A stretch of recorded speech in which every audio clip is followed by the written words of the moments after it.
A goodly evening, this is Tanner, just a human, and welcome to Empire Total War. Oh, it has been a rather long time coming for this. And Empire Total War and I do have a bit of a complicated relationship. It's a game that I really admire. I think that really tries to do an awful lot of innovative things. And maybe at the time, I just felt it was a couple too many changes from Medieval 2 Total War. But here today, we are going to finally get on this game and play what is an absolute epic. The scale of this game is kind of ludicrous when you think of it, especially compared to its predecessor Medieval 2. We obviously have a brand new battle engine, and by brand new I mean 14 years old now, but the ship battles, oh my, they are absolutely spectacular. And whilst they never really came back to any great extent in Total War, I do think they added an awful lot to this particular game. Obviously we are now in gunpowder era, and having just enjoyed my gunpowder only on Medieval 2, yes, I'm very much feeling excited for this style of battle. And of course, yes, one of the many changes they've made is to include things like revolutions and different government types. We could play around with that. We are, of course, the anarchy, so maybe there's room for some of that in the future, but we'll get on to our faction and our choices very soon indeed.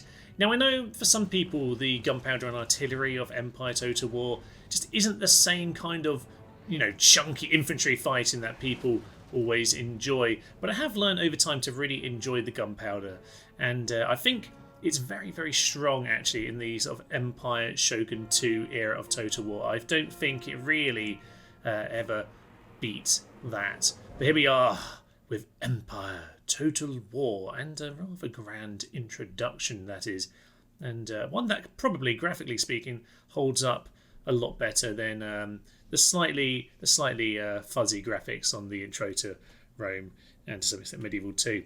Okay, so we are here in Empire. This is really a game that I never played a huge amount of. As I say, I have watched a fair few people play the game, and I've seen my brother discuss with him quite a lot. So I'm not completely unfamiliar, but don't expect the same level of expertise as Rome and Medieval 2. Those games I know inside out. This I really don't. I have a fair understanding of it, of course, but yes, you might well be shouting at your screen a few more times than you maybe already are. So just a fair warning at the start here. We're going to play the Grand Campaign, and for this we need to pick ourselves a nation. Now, we are for the moment playing just the vanilla game. In time, when I feel maybe a little bit more confident with it, we'll probably come back and play as Barbary States or the Pirates, something like that. I think that could be an awful lot of fun and very fitting for the channel. But for now, I think we're going to play on a short campaign to give ourselves a taster of Empire. We can always continue on if we're feeling it in any particular way. As for campaign difficulty, I'm not going all the way up to very hard because, as I say, I have really played very little of this game. And so I think hard is going to be absolutely fine. Battle difficulty, I slightly waver on hard simply because not the actual infantry battles, not the land battles, but the sea battles, they're notoriously nonsensical, particularly on the auto-resolve when it comes to battle difficulty. So, however, our nation choice might affect that slightly. So let's consider who we've got here. We've got Great Britain. Now, Great Britain, the French and the Spanish are all a little bit too big, I think, for us to be playing around with. There are other nations here. We have Austria. We obviously have ourselves United Provinces of the Netherlands. There's Prussia, who could be an awful lot of fun. Poland-Lithuania are pretty darn impressive. The Ottomans are huge, if not a little bit kind of a mess at the start of the game. Russia, of course, still fledgling to some extent, but obviously huge potential to expand for them. And there's obviously the nonsense of the Maratha Confederation, who do, in my experience, my small experience of playing this game, I do recall them invading Europe when I first played this back in, 2009, I think this was. But no, I'm going to play as Sweden, because I think Sweden are an interesting one for us to do here. For me, I'm not so experienced at this game, and so whilst we do have these different parts of the world, America and India, I think I'm going to get a little bit stretched if I try and do all of that immediately. So I'm going to play Sweden when we can dip our toes. I'm going to say dip our nose. Dip our nose in the water. Yes, we might dip our nose into the water once we grab the likes of Iceland. We might have a little peruse in this part of the world. We'll certainly be sending our Indiamen out to the various trade areas. But I think Sweden's an interesting one because I can really focus on some of the changes, make myself feel a little bit more comfortable with Empire and the changes that took place in this here game. We can look at a lot of the campaign and how there's quite a few differences, of course.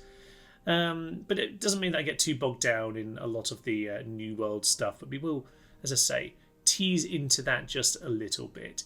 So Sweden, interesting because, of course, at this stage, Sweden are quite a new power around this time. The Great Northern War with the Russians is something that obviously will be a key part of all of this nonsense. Now, okay, what are our victory conditions on the short campaign? Oh, yes, of course, we do have all these different campaign types now, prestige victory, all of that. But no, short campaign, we need 15 regions by the end of 1750. It's 1700 now, that's basically 100 turns. Include the regions Ingria, Muscovy, Norway, Poland, Brandenburg, Denmark, Sweden. Okay, so quite a few of these we're already kind of pretty close to, of course. So Denmark and Norway, of course. We already have St. Petersburg, so swinging towards, yes, Moscow isn't too far. Brandenburg, obviously, over across the Baltic Sea.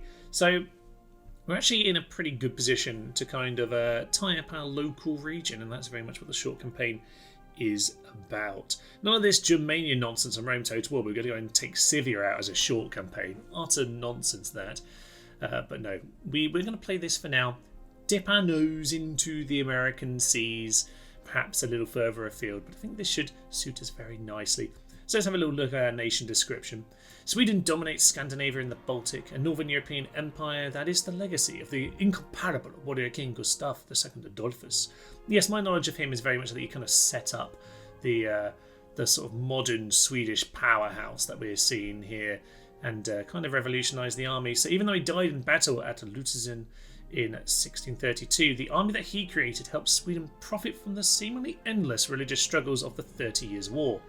The nation emerged from that conflict immeasurably stronger in military terms and able to invade its Baltic neighbours at will.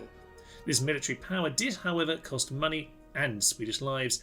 Neither of these commodities are available in abundance, and prudent stewardship has been necessary too. Charles XI, however, had an impressive arsenal in place for his son, should he wish to take up the sword, and Charles XII, I believe that is indeed who we're playing as, has an obsessive interest in soldiering. Marvellous. As the new century dawns, Sweden is a strong, aggressive state surrounded by jealous rivals from whom she has taken territory in the last 100 years. To the east, the Russians would like unhindered access to the Baltic. Indeed, access to the warm water ports is very much even their geopolitical stance to the modern era. Well, we're far beyond the modern era. I really shouldn't use modern in that sense, really. Modern is quite in the past these days. And therefore, Western Europe beyond it. To the south, Poland-Lithuania, once it's lost lands back. Of course, we are in the sort of Estonia kind of area over there, so they want that back. And yes, to the west, other Scandinavian nations want independence or an end to Swedish domination of the Baltic. Indeed, I mean, where I live, there are quite a lot of Norwegians and Danes, and Swedes for that matter, and Finns. And it should be said that they all very much have this, I would say, semi-jovial sense of, boo, Sweden, we don't like the Swedes. Probably in that same way that the English are kind of like that about the French, but we don't actually particularly dislike them at all. It's just kind of a bit of a fun rivalry. Nonetheless, in these days, it was probably a lot less fun. It was probably a lot more brutal and warlike.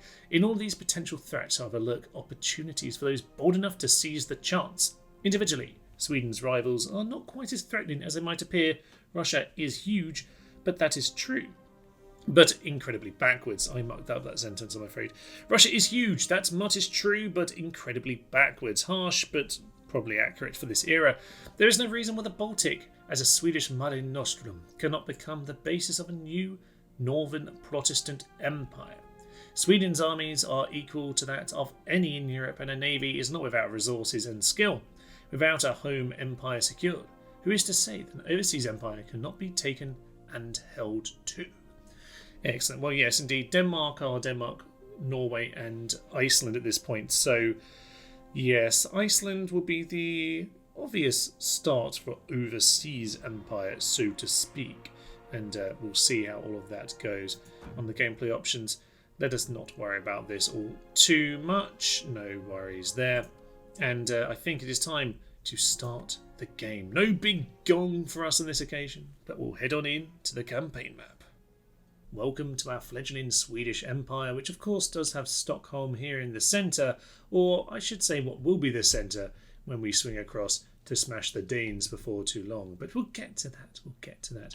Over towards the east of our empire we have Finland, we have Riga and St. Petersburg, and these are, well, potentially a little bit vulnerable, to be honest, because our neighbours are not necessarily very friendly. Not only do we have a Russian army stationed right on the border immediately, within poking distance of our city, well, we also have some pretty unfriendly neighbours. Poland-Lithuania are not very keen on us, and even our minor nation to the south, Courland, is very much closely tied to the Poles, and probably one of the most aggressive of all these minor nations on the game. In fact, on the note of minor nations, which is obviously a slight change from Medieval 2, we don't really have the rebels anymore, we kind of have these small nations. Yeah, we have not only one of the most aggressive ones over there in Courland, but we also have in the Danes one with 3 regions, because they have Norway, Denmark, and they also have Iceland all the way over here. So at some point we'll need to deal with that, but for now our opening gambit of course needs to be to go and smash the Danes over in Norway. So probably about turn 3 we'll be smashing into that, and hopefully that will set us up nicely for the rest of the game. Now, the other thing with the main region here is that you can probably see there's a lot of things floating around the map, and if you're not really used to Empire Total War, or indeed any of the more modern Total Wars, this is potentially one of those things that you might find puzzling. And for me, when I originally played the game, it was one of those many changes that slightly broke my brain. Now, okay, we have our main city, Stockholm, but within Stockholm's region itself, there are lots of towns which can grow with lots of resources like the iron mines or the farms, the timber yards, etc, etc. And obviously this region has a ridiculous amount of these things, but we are just a little bit underdeveloped right now.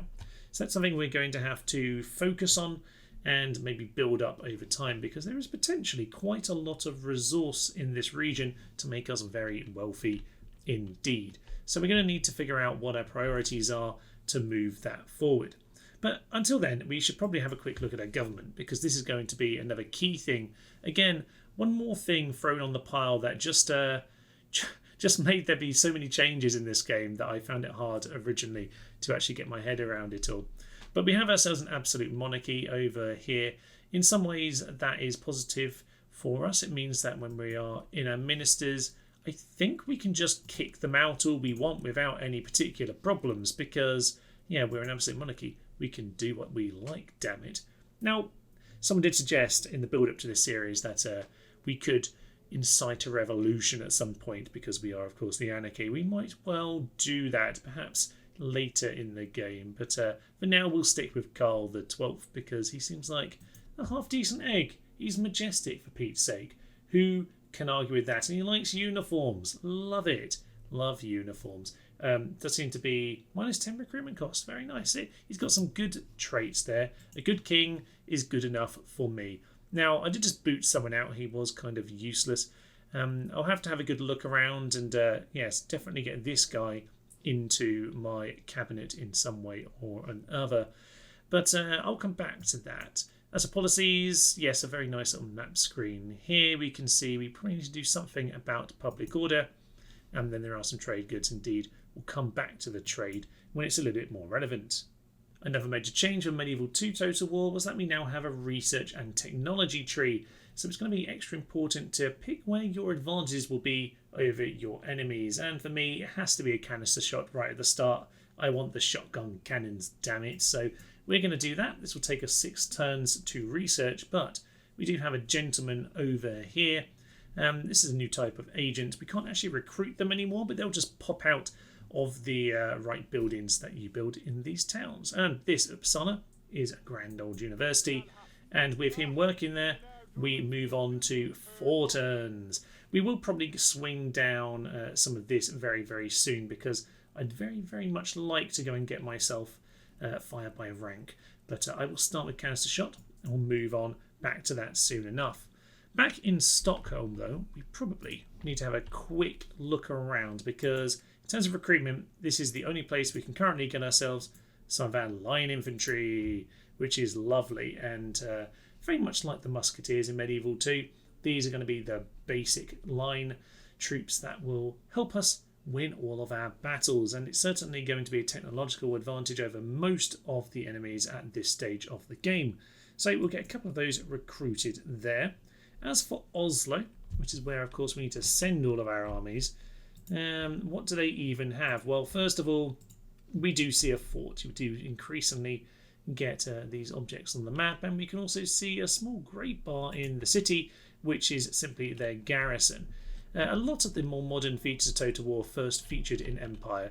They didn't always get everything right in this game, but they certainly tried a lot of new things, and I can never really have a go at Total War when it is being quite so ambitious as this one definitely was. Over in the east we have another one of our agents, the missionary, so he's just going to head over to St. Petersburg, which is currently only 29% Protestant as opposed to 90% in the majority of our other regions. So down here he can obviously do a good bit of work for us. We also have ourselves a rake, which is basically a spy. He can put a little peruse over here towards the Russians, but to be honest, you might as well just head towards Moscow because that's somewhere we need to keep a close eye on. I need to know if their armies are coming for me in time. We're simply going to have to head over to them. On which note, St. Petersburg definitely needs itself a barracks. Barracks will allow us to get the line infantry over here, and that is going to be absolutely vital. Now, I'm a bit...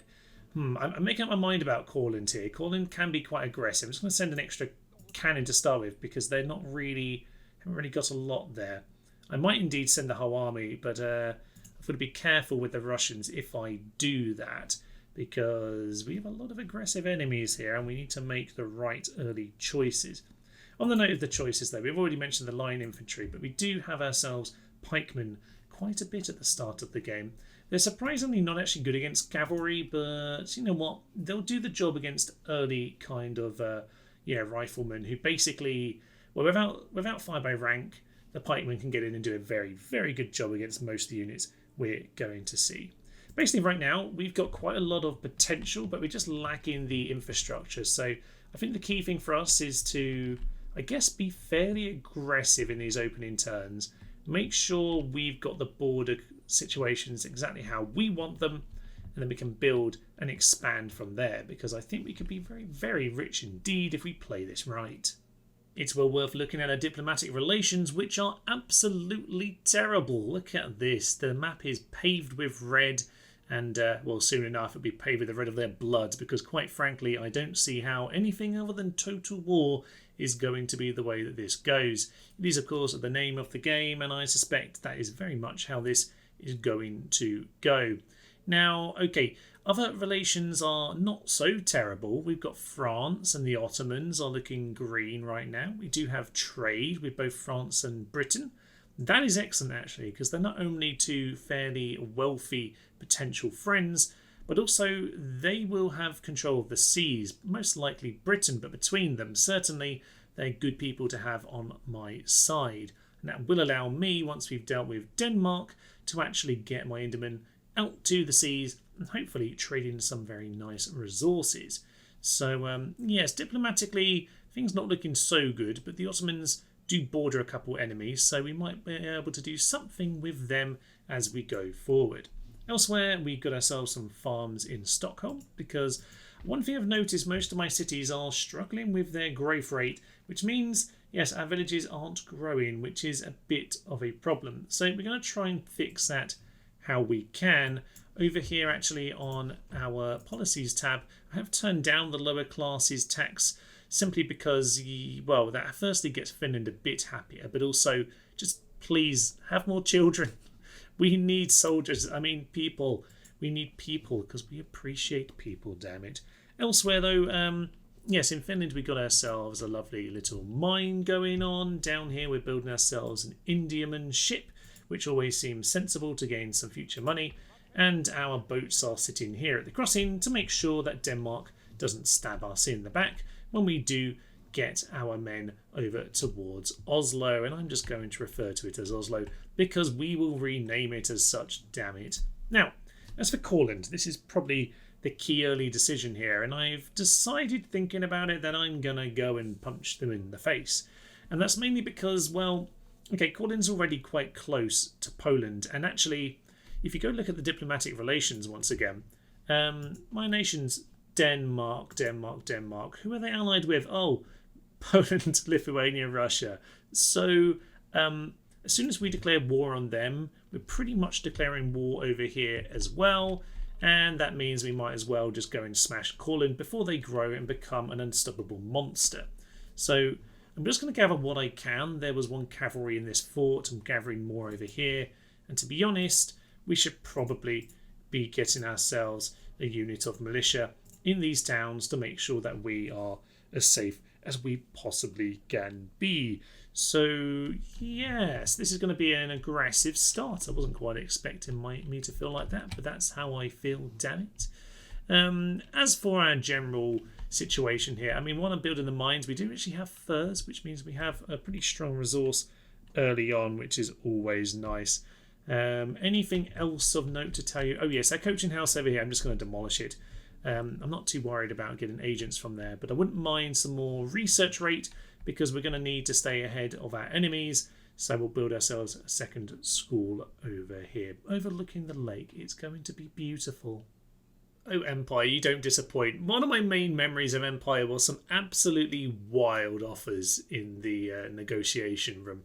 And this is here quite a good example of it. So the British want Finland, and they want to give me the Bahamas, which, to be fair, in terms of money, seems to be pretty positive for me. I'm not going to go for it, but, like, I'm intrigued. And if I felt like I felt like being more silly, that would be a very interesting opening gambit. But I feel like I probably need Finland to be doing something. I think once I built roads somewhere, Russia are coming in with the same kind of nonsense. It's only Lithuania, and they want to give me two kind of pointless regions. I'm not actually sure which regions these are, but they're both pointless. So let's not do that. Do you even want the trade agreement? I don't think I actually want to do the trade agreement either. So let's just ignore all of that. It'll be absolutely fine. Excellent stuff. Utter nonsense to begin us. And good news, I don't see anyone declaring war with me just yet. However, it wouldn't be total war if war wasn't declared in about 8 other places. So United Provinces in Spain, pretty classic. Prussia and Austria, that's fine by me.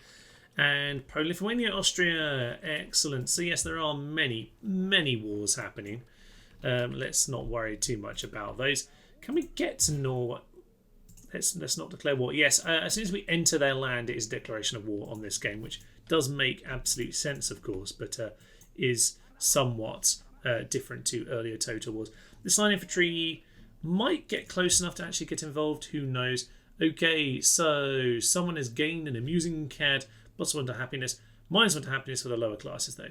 Excellent. Who is this? One of the lads in here. I think we'll be fine, to be honest, in terms of all that kind of nonsense. Julian calendar. Excellent. Oh, yes, Russia used to have a completely different thing in the year 7208. Fine. People have joined the correct calendar. Now, yes, Denmark are probably thinking about this attack here. Okay, they have a 6th rate, a sloop, and a 5th rate. We have a 5th rate, a 6th rate, a brig, and a sloop. So we have an extra brig to help us out.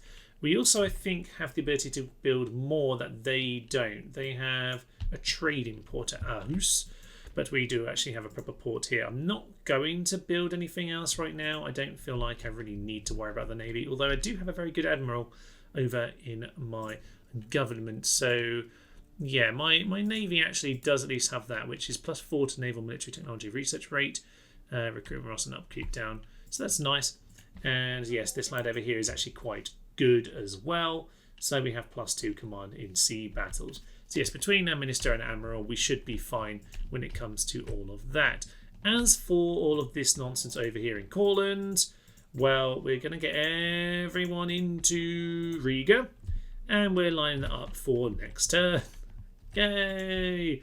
Can I recruit anyone else? I actually do have money coming in, which is very nice indeed.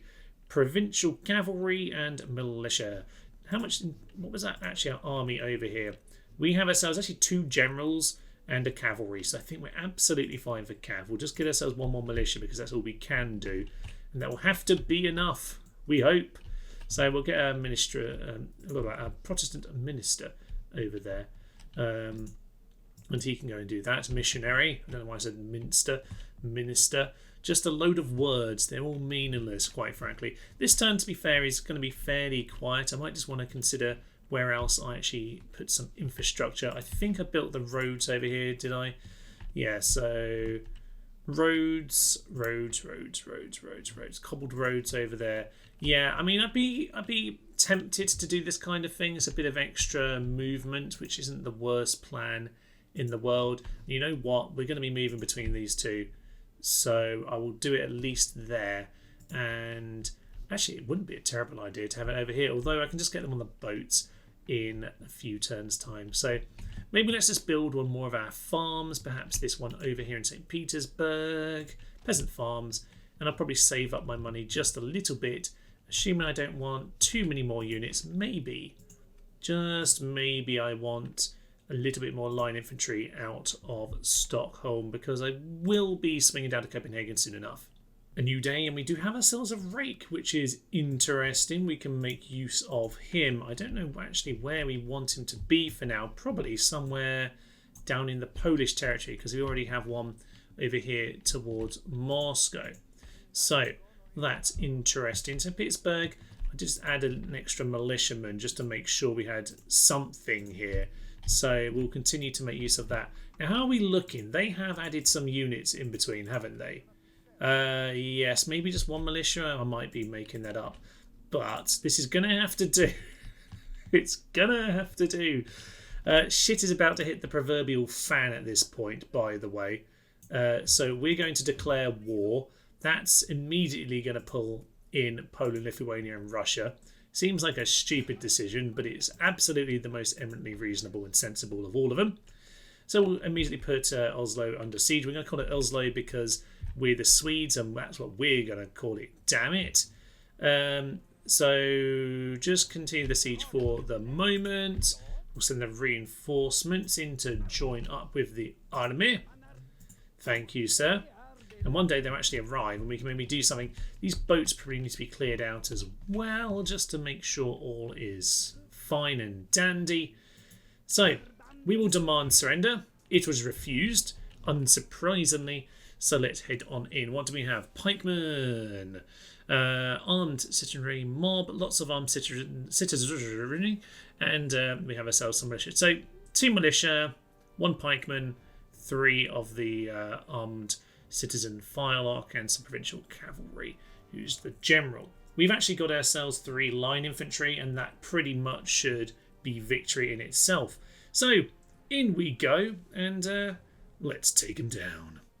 Immediately, a great shot by their cannon has splattered a big pile of horses. In fact, we have ourselves a beautiful position up here on the hill.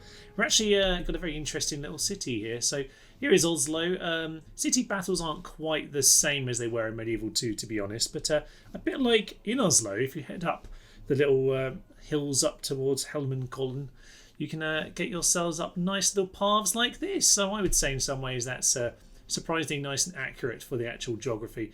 We have ourselves a very nice position for the cannons up on this cliff here. There are some better or some more dramatic kind of positions up there, but this one, I did anticipate them coming from around here, and indeed they are. We're just going to rush our line infantry into position over here. And by rush, I mean maybe actually rush, guys. That would be absolutely fantastic.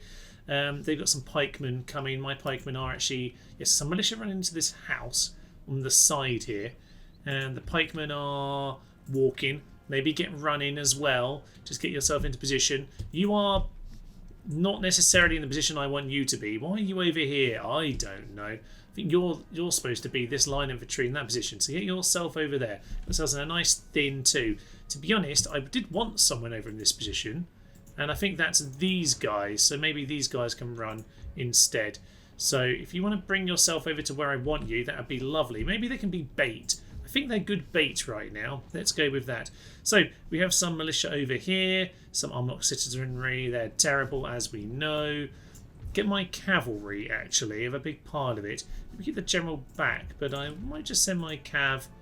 Yeah, send the cav out there just to see what we can do. So these guys are a little bit late to the party, but if nothing else, they're just pikemen. So they're just standing out of range of us for the time being. Our house is now under our control. So cannons, yeah. Oh, yeah, we got some lovely shots down there. Some cannon as well. Beautiful. I have to get used to the slightly different camera here on Empire. But we are getting some men in. Can you just... I don't mean guard mode, I just mean stop. Just get shooting, laddies. Okay, these guys are supposed to be doing a bit of flanking out here. They seem to be potentially under trouble from these guys. The cavalry seem to immediately be wavering from our cavalry. So let's just get these guys in. Cannons taking some shots at them. Hopefully that's them gone. Wavering. Just do the classic charge through them thing. And hopefully... Ooh, cannon. Can you maybe aim at these guys instead? That will be absolutely magnificent. Okay, they've got... Who is that? That's the pikemen actually charging in at these militia. So that's not necessarily a good matchup. But, to be honest, I'm not too concerned about all of that. They have some armor-locked citizenry over there. My lads, where are you? Where are my pikes? I don't know these well enough. There are my pikes. To send them in to go and charge them down. That would be absolutely perfect. They're getting very distracted by everything else that's going on in this battle. They are taking a few pot shots at these guys. So we'll just swing these around and we'll try and help out against those pikes in a minute. They're confident and winning, but that's not really a problem. Cannons are now shooting them in the back, which is kind of perfect. They do have some... Oh, we're stuck between a few shots here right now, which isn't ideal. But I think those guys are in big trouble anyway. Let's just swing into those guys instead. Yeah, they're getting shot. They're broken. Pikeman! Bring yourself up to this hill, Pikeman. Might just redeploy you in a nice position. These guys they're holding out well enough for the time being. Let's head into the cavalry charge. Sort of a charge. I mean, cavalry is still useful enough at this stage of time. You know, charges the back of a pikeman, you know, should normally do the job. And indeed, they're broken. Perfect. Okay. So we actually do have a strangely large amount of cav on this occasion. These guys should probably just pull themselves back, actually, because originally they were just there to do a potential flanking manoeuvre, but at this stage they're just in a bad position. So get the cav to run out there. Get these guys, yeah, they can run into another position. We can pull them into position that we want them. So we've got our pikemen up there. They've got some militia over there, some more militia, and some firelock. Okay, I think we're in a good position. We'll just continue to shoot them from a distance as much as we can. But to be honest, we'll just mop those up with them. And these guys, yeah, we'll just charge into them. They'll be absolutely dealt with without too much trouble. At this stage, it's time to get the trap together. We've got our pikemen fleeing at this point just to pull these guys into range, and that should be absolutely magnificent. The shots are just blasting over the hills at this stage. Oh, yeah, this is magnificent. You guys get shooting. You guys almost in position. Yeah, just about. Just about. These guys are rearranging, as you will find quite a lot that they decide to rearrange to get the straight angle, and that is indeed what generally happens on Medieval 2 as well. There are some guys back there. We just need to keep a little close eye on them. They're getting absolutely slaughtered. Oh, this is magnificent. Okay, get all of our infantrymen together, and we are now just going to line up to shoot this last unit or so over here. In fact, just...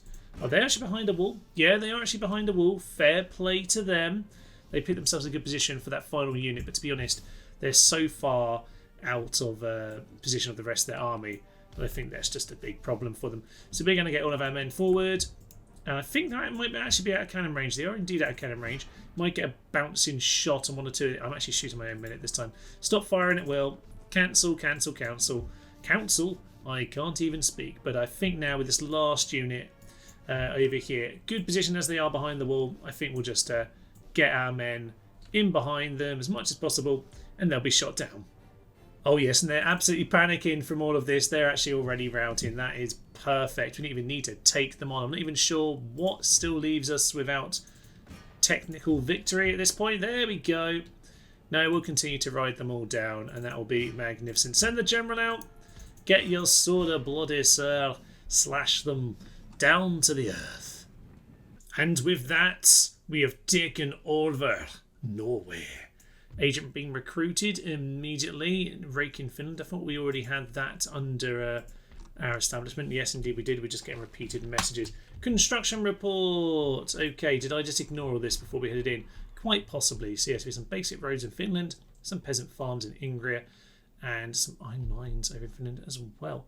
Excellent. Good reason to have not given them away, really. Okay, otherwise we have the Indiamen. Excellent. Some line infantry. And yes, a spattering of other random units. So, if we are lucky, we should actually be able to immediately walk out of this town without it being too upset.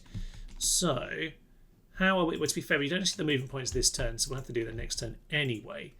We can't recruit infrastructure. Maybe some basic roads could be upgraded one day, but for now, it's not a problem. We want to just exempt them from. Well, we won't. We'll do that in a turn. We'll do that in a turn when we're ready for it. The next job, of course, is to head on into battle here. Now, I do actually have an Indiaman as well. I might just send him to join. I need to make sure it doesn't die, but I wouldn't mind it kind of just being there. If nothing else, just maybe a distraction that can pull the boat out of the way. So, into the next battle we go, which is to take on the Danish ships. If we can get either sink these or take them over, we'll be in a very, very good position indeed.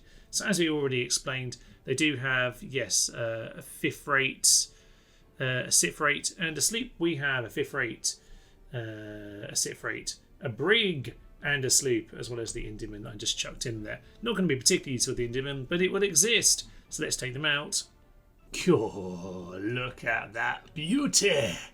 It is absolutely magnificent. And actually, if you've been to the Vasa Museum in Stockholm, you'll see just how magnificent and huge a lot of these ships are. Although, of course, the boat at the Vasa Museum that is particularly famous, they got about, I don't know, 100 metres into the harbour at Stockholm and then sunk. Was a little bit, was it wider? It was a slightly different shape to the normal ship, and that's probably partly why it sunk. But it's also a fascinating place. Do go have a look at that museum if you ever are in Stockholm. But I just love the scale of this game. I mean, up close, this still looks beautiful, but obviously we're on a massive map and so much going on it. Oh, it is magnificent. We do have other boats, of course, by the way. These are, is this only a fifth rate?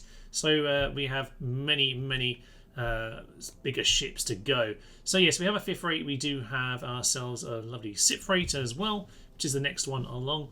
You can see how much bigger that is. That's magnificent. And the trade ship, although yes, looks a bit bigger, it only has itself 12 in terms of the guns. So we're going to head on in. I'm not going to try and pretend like I have tons and tons of guidance for you with this stuff, because I have no idea what I'm doing when it comes to the ship battles. So we're going to head on in and we're going to shoot them down.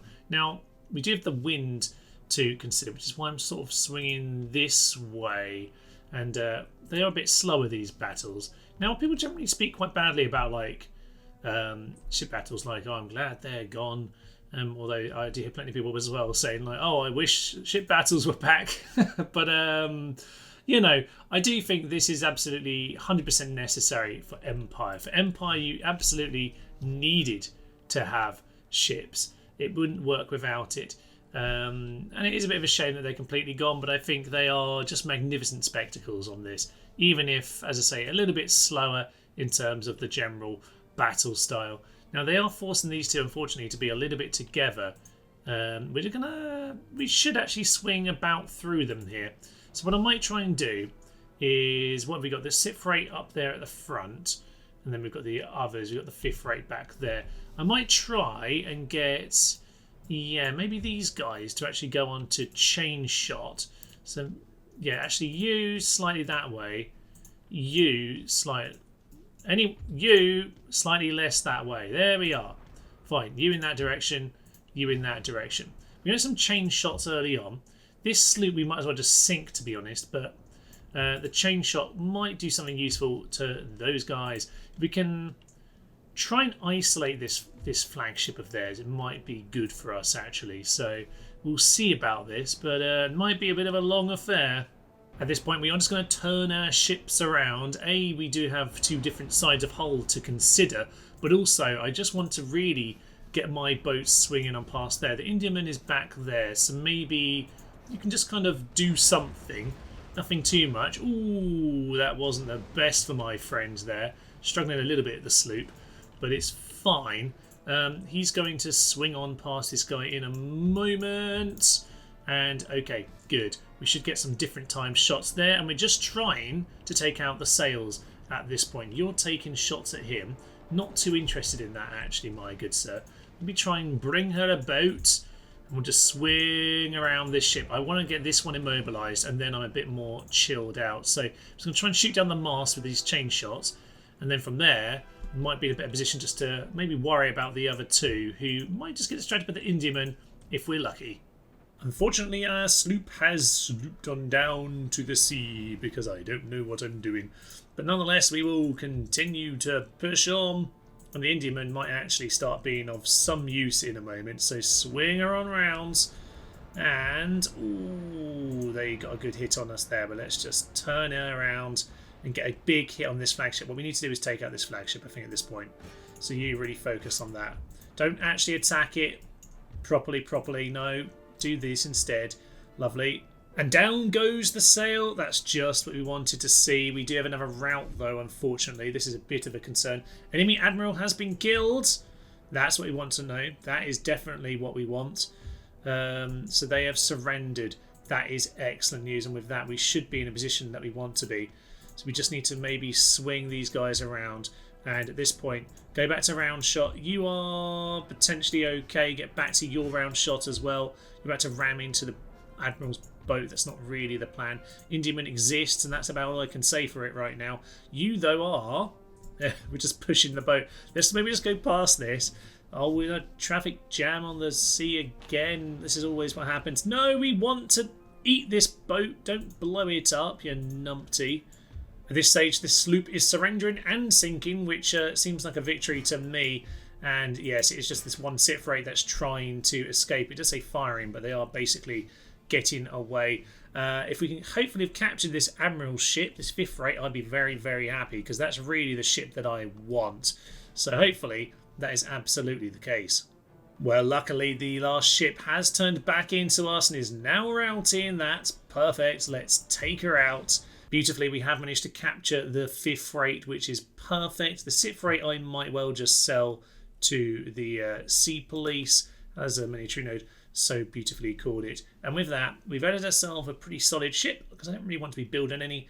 And what's left of theirs, sink into the deep abyss. We did lose our sloop, but honestly, that's not the worst thing in the world. I think we can take that to get ourselves a brand new, beautiful ship. And with that, the trade ship, the Indiaman, can start heading out potentially. I think it's probably pretty safe against the Danes then, heading out into the deep abyss. And where do we want to send that? I don't know what's currently going on with the trade, actually. What are we looking at? So at the moment, Ivory is looking good. So down to the Ivory Coast, I guess we go. So there should be a little clicky button down here. And from there, yeah, down to West Africa. That should be magnificent. Well, it is 840 to repair, but I guess we'll do it because we might as well have our boats all ready to go in case of anything else. Prussia, for example, do have themselves a port here. That's just a trading port. Actually, that'd be very useful. They could potentially be friends, actually. They are probably the only potential friends in this kind of part of the world. I don't think they particularly like us at all, but it might be an opportunity, potentially. Okay, where else can we invest some money? I'm not sure. Probably in military, to be honest. But the time has come to just send this army straight over to Courland and declare war. They're going to call in Poland-Lithuania, of course. I think they're already at war with us, aren't they?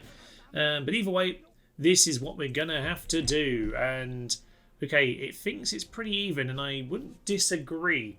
So we have ourselves, they do have a few more men, albeit there's a lot of armed citizenry mob here. A lot of it, actually. So in terms of the actual troops, they have militia, pikemen, demi-cannon, fixed artillery, fine, provincial cavalry, some more armed citizen, and some of that. So yeah, we are bringing at least 2 proper line infantry into this battle, and that is going to be key. We actually have quite a lot of cavalry to mop up their cav and deal with the cannons. So we potentially have ourselves both the cavalry and the artillery advantage there, as well as the infantry. They have sheer numbers, but actually technically we do have the numbers as well. They have the defensive advantage. But in we go. This one could be interesting. This is a very interesting position for us, to be honest. I think we're going to get everyone running as much as possible just to get ourselves into a position.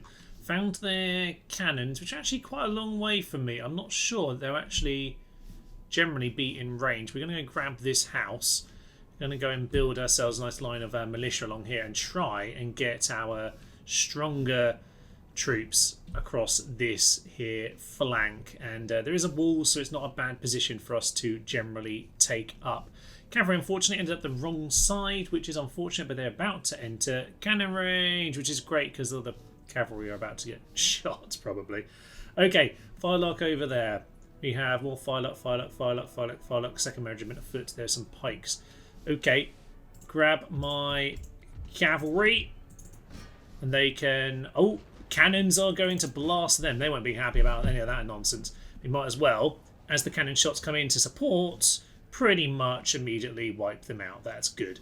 So, that I assume is going to be a very positive first engagement for us. I don't think those cannons are going to be in range for a fair while, actually. They're surprisingly steady. I thought they would immediately give up. But just charge on through them, that'll be absolutely fine. I was anticipating, yes, a bit less heavy on this side, so this could be interesting. They're not actually quite playing how I was hoping they would. So I need to bring my men a little bit more over this kind of a way. So, what do I want to do? With my cavalry having immediately cleared off both of theirs that they've sent at us so far, we're in a good position here to get out of the firing range, you numpties. You're going to get slaughtered. That is the other general, by the way, so let's get the second general back. We don't need him to die. He's doing some foolish things. Okay, they are responding to the fact that clearly... Oh, no, they're not. They're just fleeing. We're going to go take out those cannons, if at all possible. We are... not necessarily quite in range over here, but that's just armed citizenry. We'll be absolutely fine. Couple of these guys, pikes and pikes, get into them. You guys just start shooting, and yeah, you guys run into position. For some reason, I keep on getting them stuck and not on running, which must be something to do with the way that the button clicking works on this. There we are. Hopefully, that's going to be them completely mopped up. They're broken, but not completely fleeing yet. So the cavalry advantage is going well for us. And there's the bodyguard. Okay. Go and assassinate him if at all possible. Over here, pike are just doing their job against other pikes. It's kind of what we want. Our system firelock are going down. We are not necessarily the battles we want to be over here, but it's okay. These guys, can you get yourself... Actually, yeah, you get yourselves out here. Try and do a little bit of surrounding, if at all possible. Get you on to run. Thank you very much. Okay, General is getting poked by us, and that means our two pikemen about to close the trap on these guys. Okay, this is lovely, lovely work. General, fix mahogany table. I told you to get out of there, and he didn't manage it. Quite a long time back, but anyway, that's a general dead, which is irritating. I kind of forgot because he didn't have the face, so I kind of forgot he was actually another general. Oh well. Oh well, oh well, oh well, oh well. These guys are gonna... Yeah, actually, let's just get behind them now. See that we've got a fake line here. This is excellent. Our fake line is doing all of the job. So, yeah, unfortunately... Oh, I think some horse chased them down. Okay, you guys... Oh, okay. So, turns out they're doing some flanking whilst we were busy flanking them, which is maybe not the most clever thing in the world. So are these pikes running at the moment? Not fast enough. We could really do with one of these horses. You know what, these guys, they can come around here. That'll be absolutely grand. You guys get yourselves in there a bit quicker. And okay, I think we should get some shots in there. I mean, the cannons are even doing it. We're smashing up a wreck of something. Some armed citizenry there. We are not in the battle we want to be right now, but we're just going to club them for the time being. We've accidentally assisted our own men there. That's perfect. All right, these guys, we need you at this point to just fill that position up nice and fast. Pikemen are coming on in. Those Firelock are getting back into the fray. That's the general down to 13, and the pikemen are getting into battle. This could be anyone's game because I don't know what I'm doing, clearly. All right, you guys, do your stuff. My weak units are dying, but that's kind of what they're supposed to do, to be honest. You guys need to just rearrange once again. Pikes are... Okay, these guys are kind of important to me. They're not in the position I need them to be. So you go and do that. Our cavalry is seriously struggling. I'll tell you what I need. Oh, they're coming to support the general. We need the general to go. He is indeed shattered. Just him left. Just him left, and there he goes. He's gone, which is perfect. So get our two pikemen into them.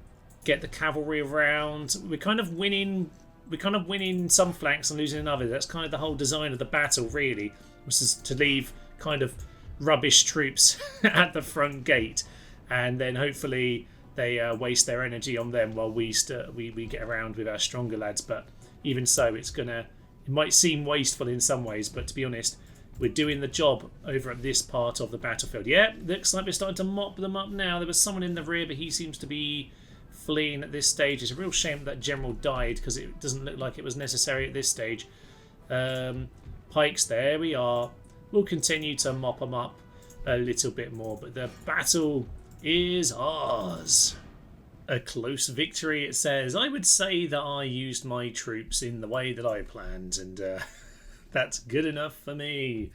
Okay, we actually lost 350. That's not too bad, to be honest.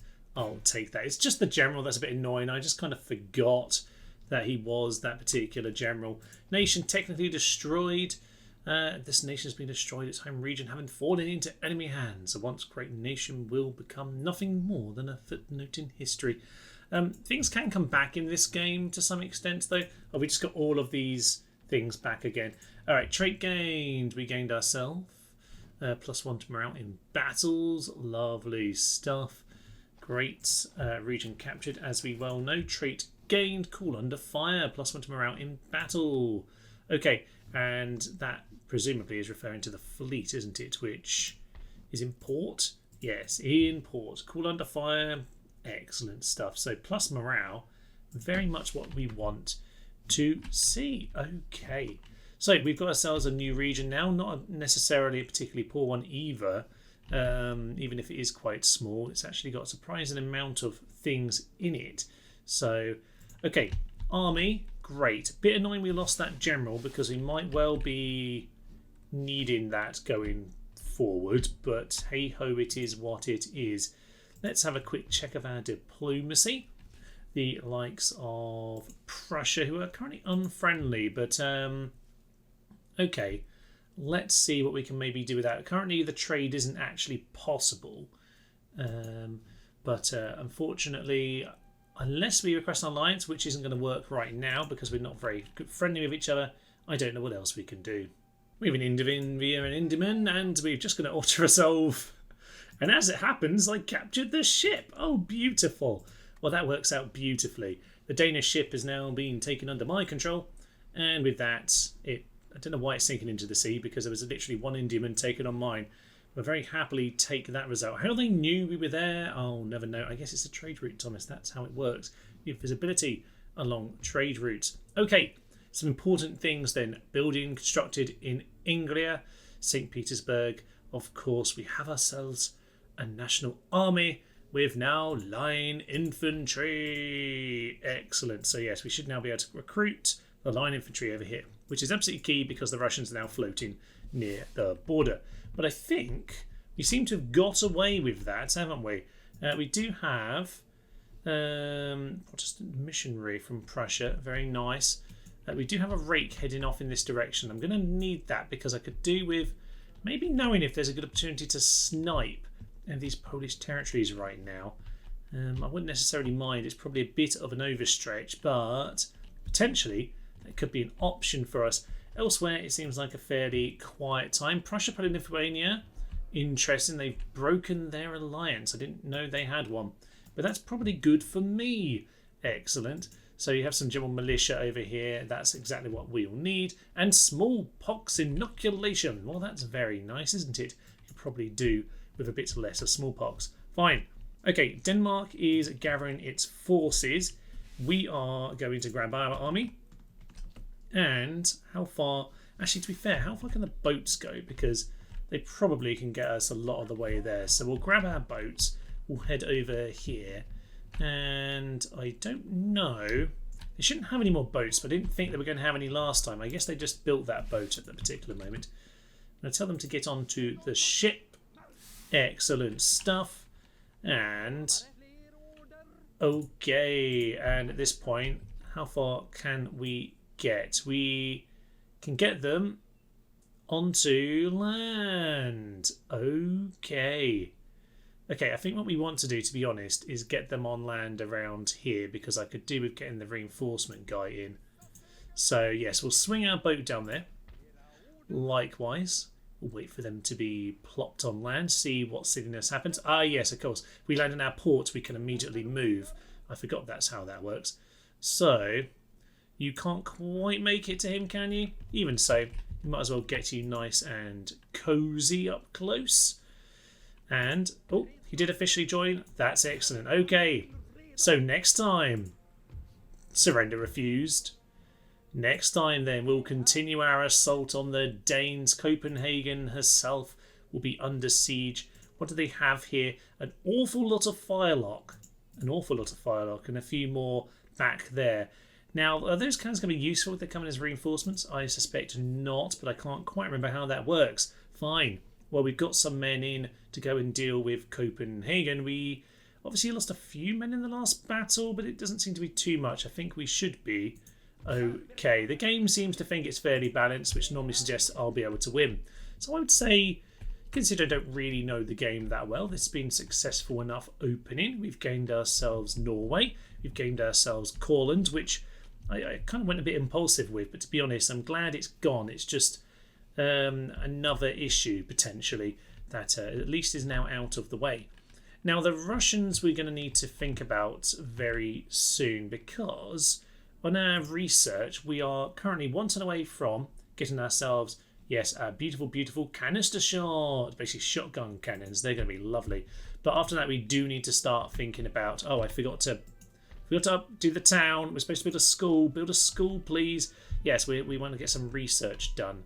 So we're going to work our way down to fire by rank, which will be absolutely magnificent. But for now, I think this is a good place to leave it. We are going to start doing our series twice a week, so Monday and Thursday from here. So do enjoy that. Look forward to a second episode on Thursday. But for now, I will leave you. I fully expect you to tell me everything I'm doing horribly wrong in the comments below. I half invite it. But there we are. I'm Thomas, this is Timelapses, and this has been Empire Total War. Thank you, friends, and bye-bye. At some point, you're going to have to face it, lads. Go home. Go home. Yes, that's what we needed. Down goes the tower. Can they take out number one and do something useful for the first time in all of Total War history? The answer is no.